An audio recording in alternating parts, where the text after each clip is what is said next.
Is MicroStrategy CEO Michael Saylor. Michael, thanks for being with us. Thanks for having me. So I am curious what you think, not only about the pretty dramatic pullback we've seen in the price of Bitcoin since that peak earlier this month, but also what you think about continuing to add to your pile, why doing so right now made sense.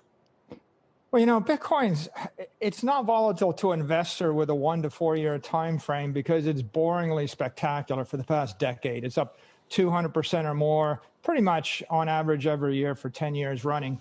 It's volatile for traders, but traders like volatility, so they're getting the volatility they like. It's attracting a lot of capital in the asset class. I think it's having a stellar year, and 2021 is going to be really good for Bitcoin. Michael, it's Guy. Thanks for being here. You know, typically I would say you have to be a rocket scientist from MIT to understand this, but you happen to be exactly that. So I'm going to ask you this question.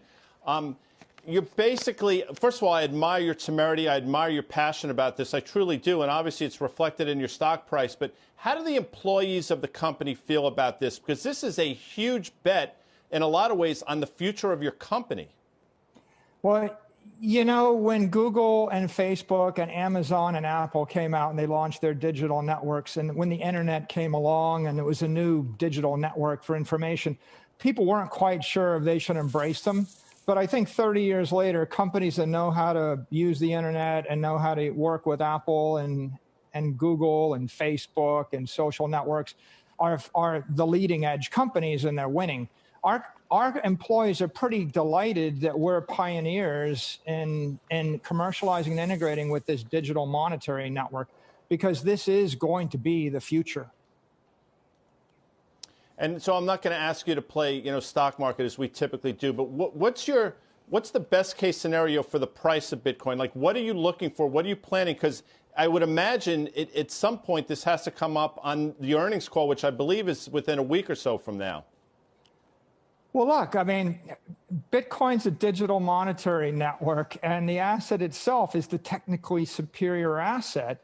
It's the ideal institutional safe haven asset. So what's the future?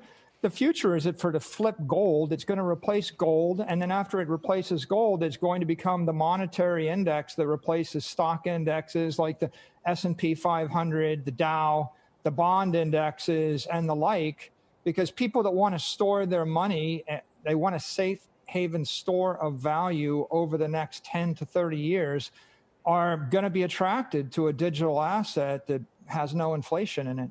Yeah, and I think you yourself in the past have basically said that your P&L is a software company, your balance sheet is invested in Bitcoin, though. That being said, the stock is moving.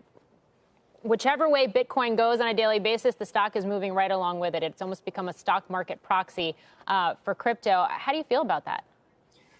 Well, you know, corporations everywhere in the world that are cash rich, they're looking at their cash and they're saying cash is a liability. They have to find an asset that's going to appreciate faster than the rate of monetary expansion. So I think what you're going to see this year is corporations are going to embrace Bitcoin either on their balance sheet like we have, because it converts a liability into an asset, or they're going to do what Square and PayPal and Grayscale have done, and they're going to build Bitcoin into their products and services, because you're talking about them all the time. Their stocks are going up. Grayscale's from $2 billion to $20 billion in assets under management in 12 months. There's a reason why. They have differentiated their products and their services with a big tech monetary network that's exploding at 200% a year. I think it's going to continue for the decade. And, you know, everybody with cash has that opportunity. So I think our employees are delighted. Our shareholders are delighted. And I think you're going to see an avalanche of new companies do the same thing, either on their balance sheet or on their P&L. Michael, again, I'm a huge admirer of what you guys and gals are doing there. So my next question would be, though, just to sort of, again, try to take the other side. What are concerns around regulation under the Biden administration moving forward? You know, there's every indication that this incoming class of regulators are informed, they're thoughtful, they're progressive. They know how important digital assets are to the competitiveness of the financial industry, both in the United States and also to the progression across the world. I think that crypto assets and Bitcoin has had a little bit of regulatory ambiguity in it. Regulatory clarity and that is bringing it into parity with other assets that institutions hold, like stocks and bonds.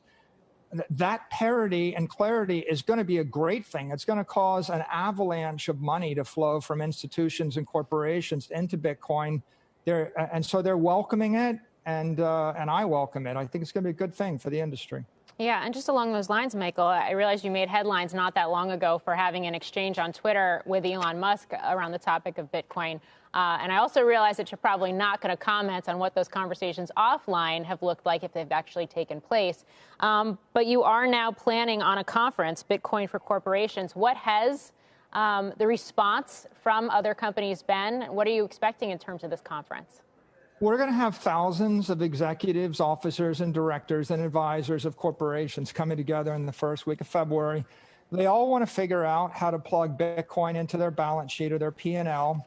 We're going to publish our playbook, all of our accounting guidance, our legal guidance, all the work we did over the course of months in order to get ready to do this as a publicly traded company. And we're going to open source it and make it available to everybody with the thought of saving each of them millions of dollars and weeks, if not months, in order to make this an easier transition. Who's going? It's going to be a great event. Who's going? I can't tell you now, but you'll find out. You're welcome to come. Okay. Michael Saylor, I may just take you up on that. Thank you.